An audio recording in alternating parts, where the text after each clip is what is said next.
बिस्मिल्लाहिर्रहमानिर्रहीम, अस्सलाम वालेकुम। मैं हमारी अली और आप देख रहे हैं मेरा यूट्यूब चैनल। उम्मीद करती हूँ कि अपनी फैमिली के साथ खुश खुरम ज़िंदगी गुजारूंगे इंशाल्लाह ताला। दुआ ज़हरा को बहुत अच्छे से मालूम था कि अगर वो मज़ीद अपने घर में रही तो उसकी शादी किसी भी सूरत ज़हीर अहमद से नहीं हो सकती। दुआ के वालिदैन को ज़हीर के बारे में अच्छे से मालूम था, लेकिन दुआ के बकौल वो किसी भी सूरत जो है ज़हीर के साथ उसकी शादी नहीं करना चाहते थे। दुआ ज़हरा का कहना है कि उसने इंतहाई कदम उठाने का फ़ैसला जो है अचानक नहीं किया। बहुत चीज़ें सोची, बहुत ज़्यादा अपने वालिदैन को कन्विंस करने की कोशिश की, लेकिन जब दुआ के वालिदैन ने इनकार कर दिया, किसी सूरत बात नहीं बन रही थी, तो फिर दुआ के मुताबिक उसने ये इंतहाई कदम उठाने का फ़ैसला किया। जबकि दुआ के वालिदैन अब ज़हीर को पहचानने से यकसर इनकार कर रहे हैं। ये तमाम हालात इस बात की तरफ इशारा करते हैं कि हमारे ख़ानदानी और जो समाजी निज़ाम है इसमें एक बहुत बड़ा बिगाड़ है, और अब से नहीं है, बहुत पहले से है। दुआ ज़हरा के निकाह पर बहुत सारे सवालात जो हैं वो उठाए जा रहे हैं, लेकिन एक बात कन्फर्म्ड हो चुकी है कि दुआ अपनी मर्ज़ी से जो है अपना घर छोड़कर लाहौर पहुंची है। वालिदैन और बच्चों के दरमियान आजकल बहुत ही ज़्यादा बढ़ते हुए खला पे हम बात करेंगे आज की वीडियो में, और मेरे साथ मौजूद है मुमताज़ समाजी रहनुमा अंसार बर्नी साहब। उनसे बात करेंगे और जानेंगे कि उनकी क्या ओपिनियन है, ये बिगाड़ आखिर पैदा हो क्यों रहा है। अस्सलाम वालेकुम सर, उम्मीद करती हूँ कि आप ठीक होंगे। सर, दुआ ज़हरा, निमरा काज़मी, दिनार जैसे वाक़यात किस तरह के समाजी बिगाड़ की तरफ इशारा कर रहे हैं? मारिया, अस्सलाम वालेकुम, थैंक यू वेरी मच। आज का जो मौजू आपने चुना है वो लगता है कि हर घर के लिए बहुत ज़रूरी है कि बच्चियों पे ख़ास तवज्जो दी जाए। दुआ ज़हरा और निमरा काज़मी और एक और बच्ची, एक हफ्ते में 3 लड़कियां घरों से गायब हो गईं, और अब पता ये चल रहा है कि उन बच्चियों से मुतालिक जो मालूमात आई हैं वो ये कि उन्होंने घर से निकल के मोहब्बत की शादियां कर ली। सवाल ये पैदा होता है कि ज़हरा काज़मी जो है उसका तो मामला खूब उठा, लेकिन बाकी जो 2 बच्चियां थीं उनके हवाले से ना मीडिया इतना ज़्यादा चीखा चिल्लाया, ना NGOs इतना ज़्यादा चीखी चिल्लाई। एक तो सवाल, क्वेश्चन मार्क ये है कि उसकी खामोशी क्यों रही। बच्चियां सब बराबर हैं, सारी हमारी बेटियां हैं, मुल्क व कौम है, सब एक हैं, तो फिर ये तफरीक क्यों थी कि एक की गुमशुदगी पे, जो बाद में पता चला कि लव मैरिज कर चुकी है, दूसरी तीसरी उनके ऊपर तवज्जो खास दी नहीं गई। कोई ना कोई तो वजह होगी। दूसरी बात ये कि ये क्यों हो रहा है मारिया, ये इसलिए हो रहा है कि आज की जो माँ है या आज का जो बाप है उसे अपने बच्चों के लिए कोई दिलचस्पी ज़्यादा रही नहीं है। वो कमाई में या अपनी तैयारी में या अपने घरेलू मसाइल में इतने उलझे हुए हैं कि उनके लिए बच्चे पैदा हो गए, कैसे हो गए उन्हें शायद पता नहीं, कैसे बच्चे पैदा हो गए। उसके बाद उन सब के पास लैपटॉप है, बाकी चीज़ें हैं, फ़ोन है, जिसकी बुनियाद के ऊपर वो बच्चों को टाला हुआ है।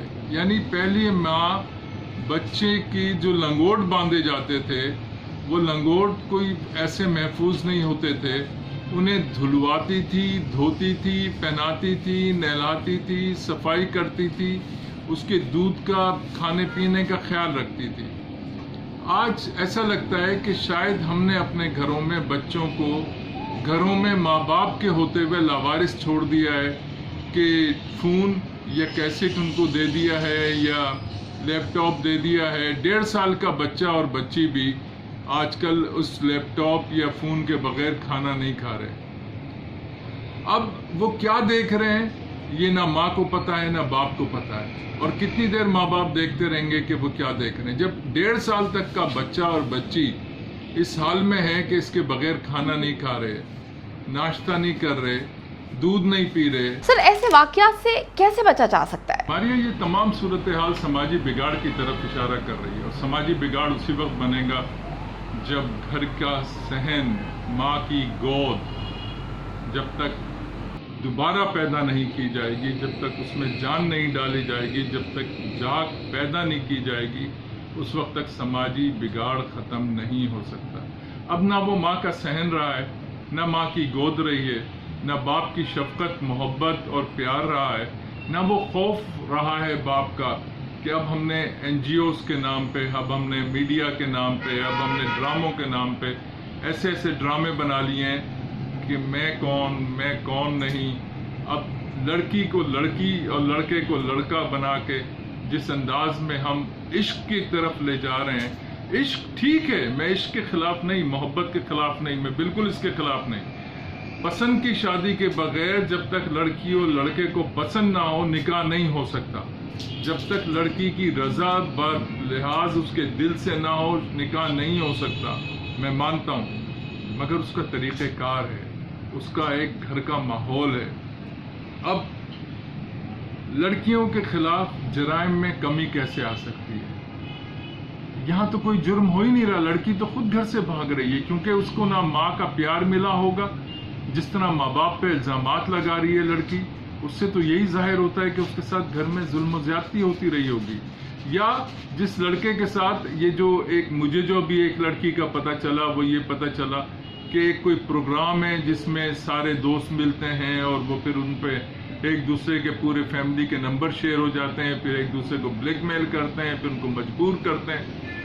اب ان بچیوں کو ماں کی ضرورت ہے, باپ کی ضرورت ہے, فیملی کی ضرورت ہے, جات کی ضرورت ہے.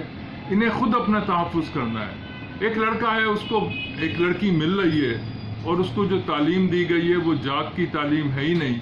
اس کو بھی پتا ہے کہ میں نے بھی وقت گزارنا ہے, اس کو بھی پتا ہے کہ میں نے بھی وقت گزارنا ہے اور ختم ہو جانا ہے.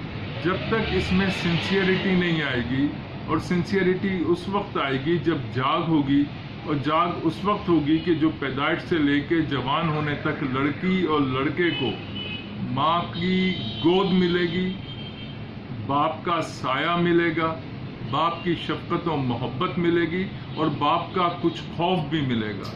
ہم این جی اوز کے نام پہ شور تو بہت کر دیتے ہیں. بہت ساری این جی اوز نے بھی میں نے دیکھا کہ ان لڑکیوں کے معاملے کو بہت زیادہ اجاگر کیا, بہت زیادہ اچھالا. بہت شکریہ ممتاز سماجی رہنما انصار بڑنی صاحب ہمارے ساتھ موجود تھے اور اپنی قیمتی رائے کے حوالے سے ہمیں آگاہ کرے تھے. والدین اور بچوں کے درمیان کی تعلقات کو دوبارہ سے جانچنے کی ضرورت آن پڑی ہے. 2022 چل رہا ہے جس میں ہم 19ویں صدی والے فارمولے نہ لگائیں تو بہتر ہے. اب ہمیں چاہیے کہ اپنے بچوں پر شروع سے ہی توجہ دی جائے. بچے کس سے ملاقات کر رہے ہیں, کیا بات کر رہے ہیں, ان کے اندر کون سی کمیاں ہیں, کس چیز کی وجہ سے وہ پریشانی کا شکار ہیں, کون سے کمپلیکسز ہیں جو ان کو جو ہے اپنے گھر والوں پر یقین کرنے کے بجائے کسی دوسرے انسان پر جو ہے یقین کرنے کے لیے اکسا رہے ہیں. ان ساری چیزوں کی اس حد تک ضرورت ہے. اگر ہم اس پر کام کرنا شروع کر دیں گے تو ڈیفینیٹلی اس طرح کے واقعات جو ہیں رونما نہیں ہوں گے. امید کرتی ہوں کہ ویڈیو پسند آئی ہے. کامنٹ سیکشن میں جا کے جلدی سے اپنی رائے کا اظہار کریں, ویڈیو کو زیادہ سے زیادہ شیئر کریں, میرے چینل کو سبسکرائب کریں. اور پاکستان ایک خوبصورت ملک ہے, اس خوبصورت ملک کے حوالے سے میں نے ایک چینل بنایا ہے, اس کو پن کر دیا ہے لیو لائک ماریا. جلدی سے جا کے اس کو بھی سبسکرائب کر لیں.